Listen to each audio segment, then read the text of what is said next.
माफ असणारी आहे, कुणालाही मंजूर होण्यासारखी नाही. आम्हाला यात अति दुःख झालेलं आहे. एक आई म्हणून मी त्या आईवडिलांच्या वेदना समजू शकते.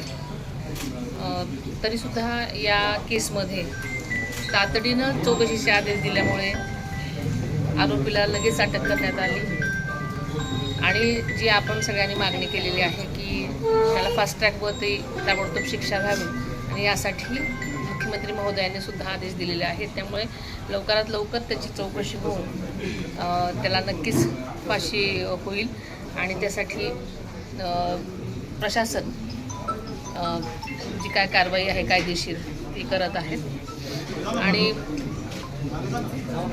ज्या काही त्यांच्या मागण्या आहेत, ज्या की घरकुल योजनेमध्ये त्यांना घर हवं होतं, त्यासाठी सुद्धा शबरी घरकुल योजनेमधून त्यांना त्यांच्या घरकुलाची व्यवस्था करण्याचे आदेश दिलेले आहेत.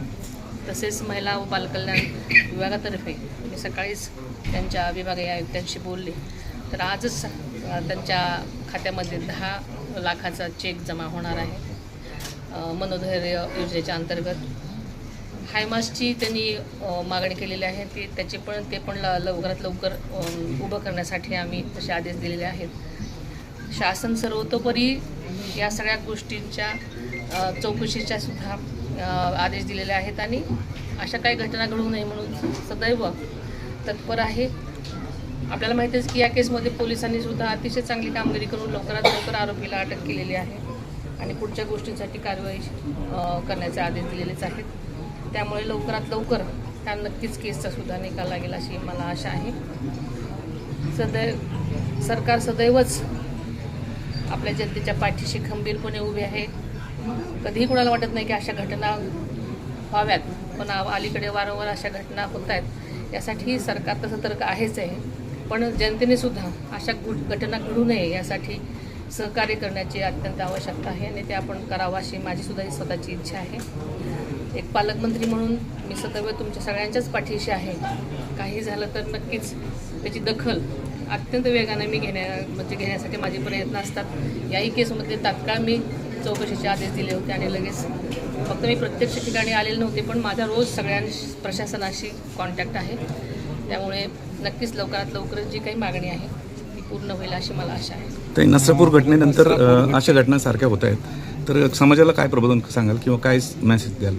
मी आता सांगितलं की म्हणजे सरकार तर सतर्क आहेच आहे, अशा घटना घडू नये म्हणून सर्वतोपरी ते प्रयत्न करतच आहे, पण समाजाने सुद्धा अशा गोष्टी घडू नयेत म्हणून सजगतेने बघण्याची गरज आहे. सगळ्या स्तरामध्ये प्रत्येक जणांनी जर सहकार्य केलं तर नक्कीच अशा गोष्टी कमी होण्यास मदत होईल असं मला वाटतं. गेल्या अनेक दिवसांपासून आपण पाहतोय की महिलांवरती अत्याचार होत आहेत.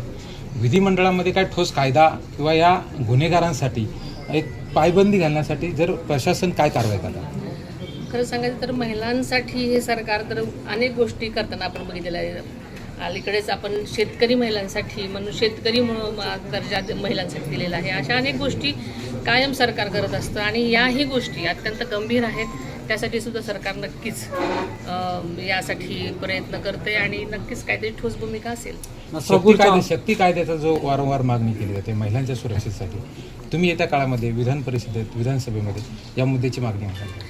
या मुद्द्यासाठी आम्ही सगळेजणच प्रयत्न करत आहोत. नक्कीच काही दिवसामध्ये ह्याच्यावरती विचार केला जाईल. नसरापूरच्या आरोपीला फाशी शिक्षा झालेली आहे, म्हणजे सुनावलेली आहे, परंतु अजून फाशी नाही झाली. त्याच्याबद्दल काय सांगा? त्यासाठी सुद्धा कायदेशीररित्या कारवाई सुरू आहे आणि त्याच्याबद्दल काय म्हणजे लवकरात लवकर होण्यासाठी आमचे सुद्धा प्रयत्न आहेत. तसे आदेशही दिलेले आहेत मुख्यमंत्री साहेबांनी. त्यामुळे लवकरच काही दिवसांनी निकाल लागण्याची शक्यता आहे.